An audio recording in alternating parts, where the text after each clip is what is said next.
Hello everyone and welcome to the channel. Whether this is your first time joining us or you're coming back for another video, I really hope that this benefits you in some way. If you are coming back for another video, I want to extend a special thank you for that. Today I'm going to show you how to remove and reinstall the motor in a Traxxas Slash.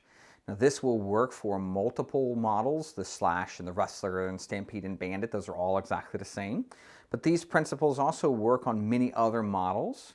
This will work whether you're just replacing your motor with stock or if you're upgrading your motor. I'll show you how to remove that motor and how to realign your gear mesh when you reinstall that motor.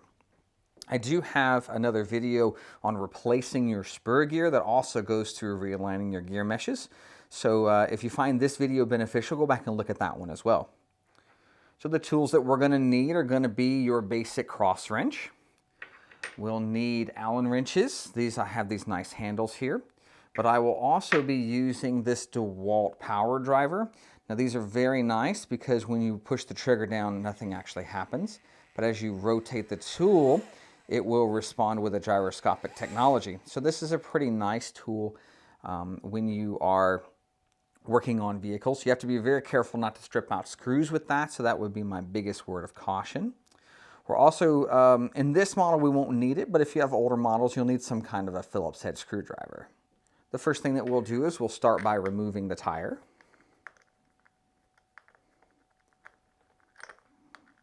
Just like in my previous videos, I would recommend that when you remove any hardware, you store them in such a way that it makes it easy to remember where they go. So in this case, I'm going to take this wheel nut and I'm going to leave it in the wheel. The next step that we're going to do is we're going to remove this gear cover here.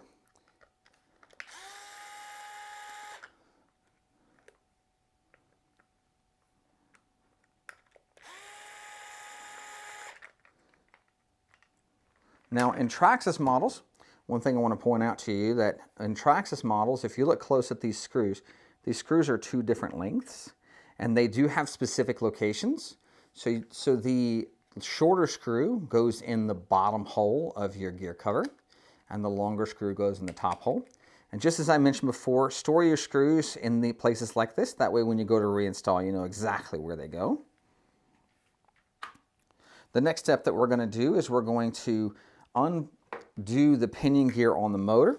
And if you look here on the motor, there is a little set screw that's located right here. Just loosen that set screw. Do not remove it because you're more prone to lose that set screw. And just like before, we'll store that set screw in the, come on camera, focus for me. We'll store that screw in the pinion gear. And the next step will be to remove the two screws that hold in the motor.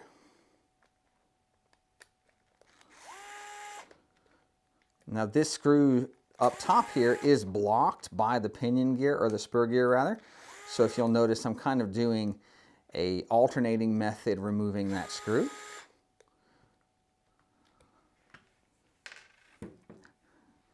Now the motor is loose from your vehicle. Now these little bullet connectors here, these can be tough to remove, and I have always found that if you kind of grip them and use your thumbs here to kind of pull, they will pull with control. This way you don't end up with a bag of chips thing where you knock all your tools and everything off your counter with your elbows. So again, just grip and push with my thumbs and they will come apart. And that is it. The motor is now out of your vehicle. Now to reinstall is pretty much the reverse order. So match the colors of your wires here. Make sure that you feel a good click when you push them in.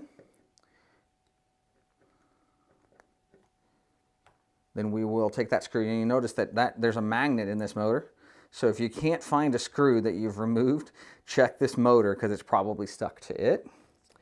Now we're going to line this up here, and I'm going to use a little trick here.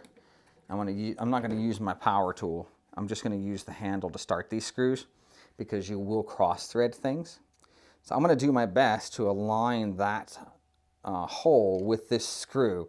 Now at the angle that I'm at, and I do have a light just at my elbow right here to try and light this up here. So I'm going to do my best to get this lined up. So forgive me if it takes me a couple of tries because I am working in tight spaces here. So we'll see how well I can get this here.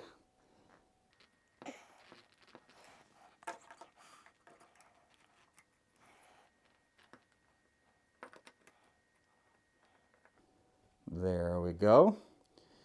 All right, so in using the hand tool like this, I just ensured that I didn't cross thread that hole. As soon as you cross thread those holes, you really damage them, and that will require you to buy another motor. So you really want to kind of avoid that if you're using your power tool. And we're going to line up this other hole down here in the bottom. This one's a lot easier because you can actually see the hole now.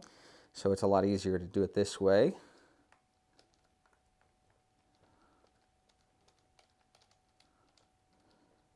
All right, so now that that's reinstalled, you'll notice here that this motor moves back and forth. So that slotted hole right there is so that you can realign your gears properly once you've reinstalled your motor. So I always like to leave those a little bit loose when I go to reinstall the motor, because you're going to have to realign these gears anyway.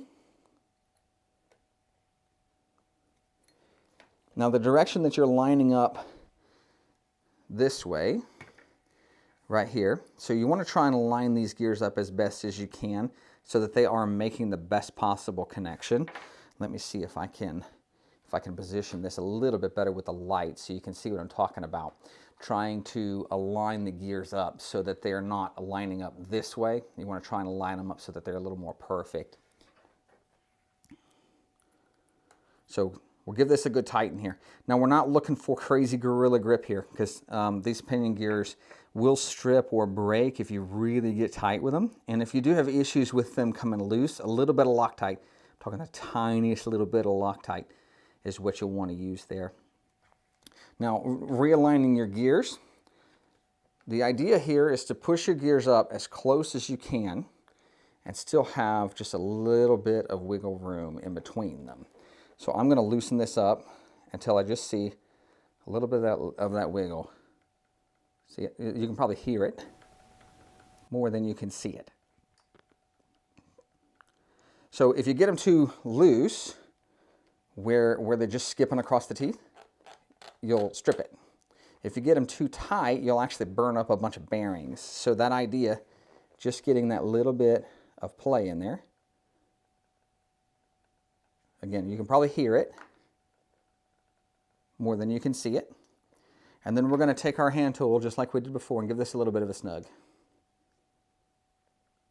And give this a little bit of a snug. And check it again.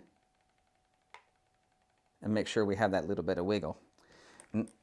Now once that wiggle has kind of been established, you're just going to tighten these screws up as a final tighten. And you'll notice I'm not using the power driver here. I'm just using it like a hand tool, because you don't want to get real crazy tight and pull threads out. Now that that's done, we're just going to reinstall our cover. And what's nice here, with the nice thing that I've done with putting the screws back where they belong, is that they'll kind of hold themselves in place a little bit, make things a little easier to get things bolted back together.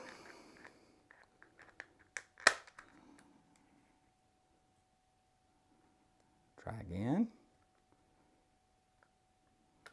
Remember, that short screw goes in the bottom hole, not the long one.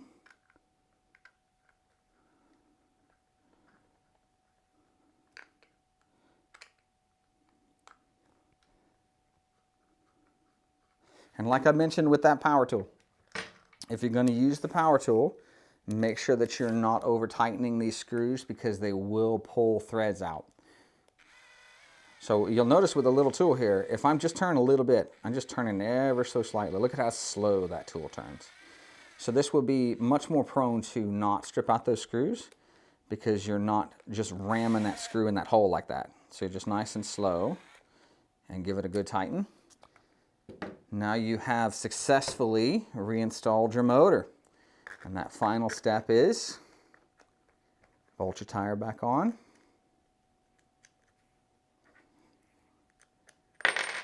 Drop your tool a couple of times naturally.